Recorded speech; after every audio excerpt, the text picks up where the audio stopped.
But where we landed is practically I took out a loan from the bank for $15,000 Okay. to make my first little independent record. Okay. And I recorded an independent record, and that was all in, printed, recorded, produced, the whole nine, $15,000, and I had 1,000 CDs Okay. shipped to my house, you know. Okay. And before I ever played a concert for anybody.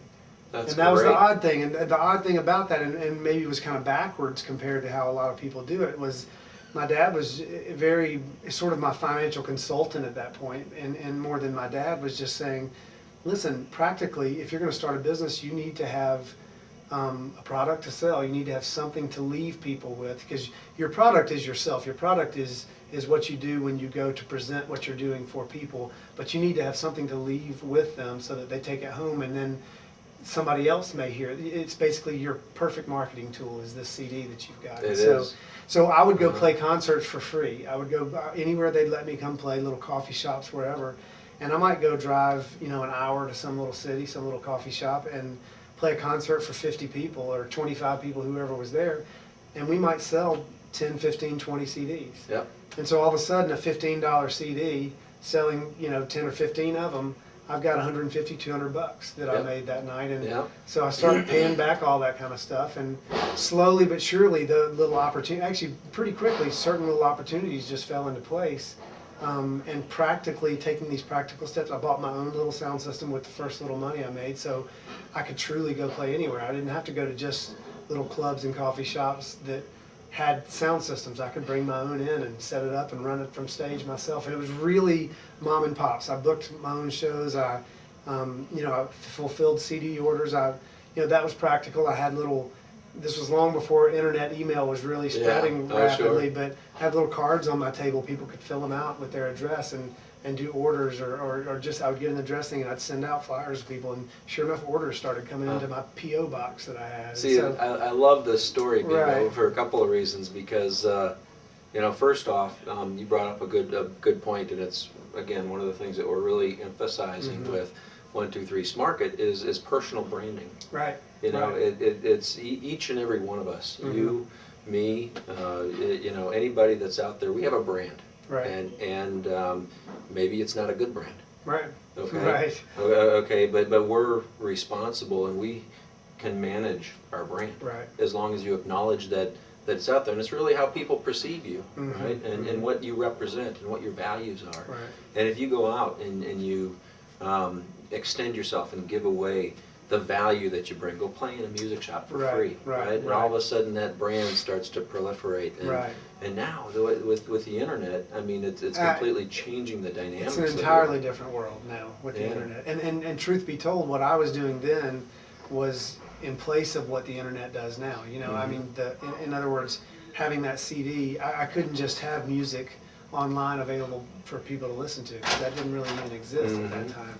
So they had to have a physical product in their hand in order for that brand to make its way into somebody else's household, if that makes any sense. And so, so it just really started snowballing that way. And let's talk about that snowballing for a second, because again, I think regardless of who you are or where you are in life, it's your actions that you do, right? And you create those opportunities. You meet people, and all of a sudden you begin to surround yourself with the people that not only can encourage you, they can mentor you, but they can introduce you to other people, and all of a sudden opportunities grow. And and when I look at your list of accomplishments here, 50,000 copies of your CD, Fabric of Verses, Fabric of Verse, I'm sorry. Yeah. And that was the one that I took the loan out to make. Really? Yeah. And you sold 50,000 copies of that? My goal was to sell 1,000. Yeah. Because if I sold 1,000, I would pay back the $15,000 loan. 1,000 at $15 a piece. Yeah.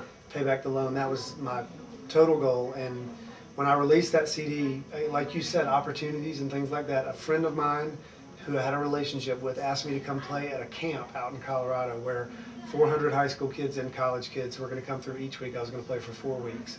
Just play a concert during the week. And I played that. I was scared to death. I'd never really played concerts. I just was playing these songs that I just recorded on the CD.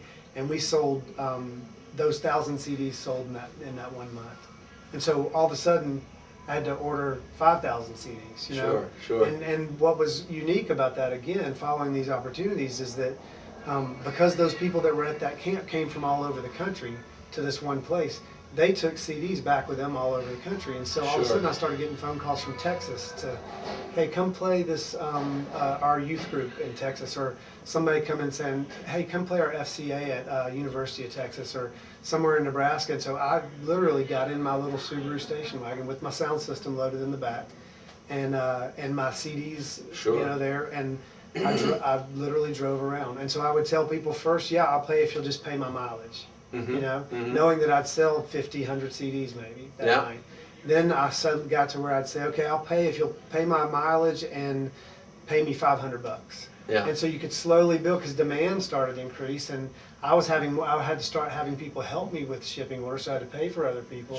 So slowly, and that's what I mean by the snowball. It just, in that first year, it just kind of exploded, and I started playing, and round and round it goes, to where eventually certain people got a hold of the CD that belonged to other bands that started asking me to go out on tour with them. A band named Caedmon's Call, who was really big at the time in Christian music, heard my music through one of those random Young Life camp connections, and I went out on my first national tour on a tour bus with them, opening up for them, and was some nights selling 200, 300 CDs in a night, you know. So which was great. It was awesome, but I went for free, you know. I went because I had these CDs to sell. So again, it was just those little tiny steps early on, and all of a sudden, after 2 years of being on the road, we had sold at that time about 30,000 records, and I didn't know what in the world to do with that, you know what I mean? And and that was before I ever signed with a record label. And so finally, when I finally signed with a record label, we were in the neighborhood of 50,000 CDs sold independently, and then that was just a great foundation for a record label to come along and say, hey, listen, you've already got this going, let us help you take it to the next level. Okay, you know, so that's wonderful, and the story keeps going. So coming back to that one scenario, coming back to that one scenario where you were going from taking it as a passion, and having it become work. Okay, and we all go through that. I mean, you're on the road. I mean, the lifestyle of a musician. I saw your tour bus out here. I mean, your wife is at home. Do you have any kids? And 2 kids. So your family's at home, and all of a sudden, this thing that was your passion, it's work, you know. And I'm sure that you have grown into that. Sometimes it's a struggle, and you go through emotional highs and lows. Totally. Talk to me about how your passion is sometimes just work. Oh, there's no, I mean, it is,